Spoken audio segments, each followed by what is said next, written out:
Magandang tanghali! Kumusta po? Narito po ulit ang update natin para sa lagay ng ating panahon.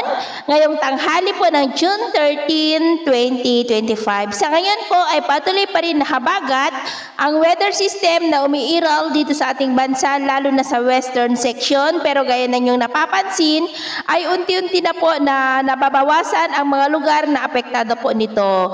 Ang bagyong si Auring ay tuluyan na po na nalusaw at ang bagyong si Wutip naman ay tuluyan na po na lumayo dito sa ating bansa. Dahil sa paglayo ng bagyong si Wutip at ang pagkalusaw ng bagyong si Auring ay ang habagat nakakaapekto na lamang sa kanluran ng Luzon. Easterlies ang nakakaapekto sa silangan ng Luzon at Visayas.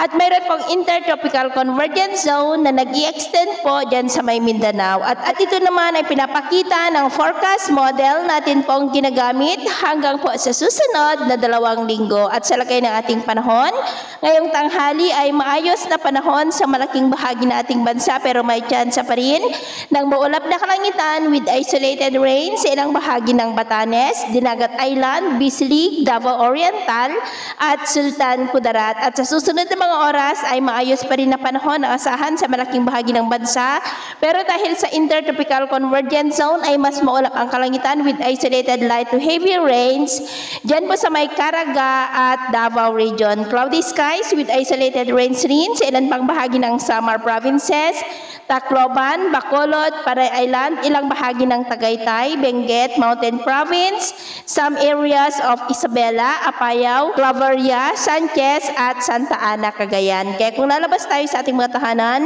ugaliin naman po natin lagi ang magdala ng kahit anong panangga natin sa init ng araw at proteksyon na rin po sa mga biglaang buhos ng ulan. At sa atin naman pong mga baybayin, dahil sa habagat ay maalon pa rin sa mga baybayin ng kanluran ng Central Luzon, Ilocos Region Seaboard at maging po sa mga baybayin ng isla ng Extreme Northern Luzon, maging sa mga baybayin ng Mamburao at Lubang Island, ng mga alon ay posible po na aabot hanggang sa 1.8 to 2.5 meters height. Kaya hanggat maaari po ay iwasan na muna natin ang papalaot dyan sa mga may kulay pula para mas makaiwas sa mga sakunang pangkaragatan. So ito po ng latest update natin sa araw na ito. At ako pa muli si James na nagsasabing sa kahit na ng pagsubok po na darating sa ating buhay, huwag na huwag po tayong mawawalan ng pag-asa. Thank you and God bless.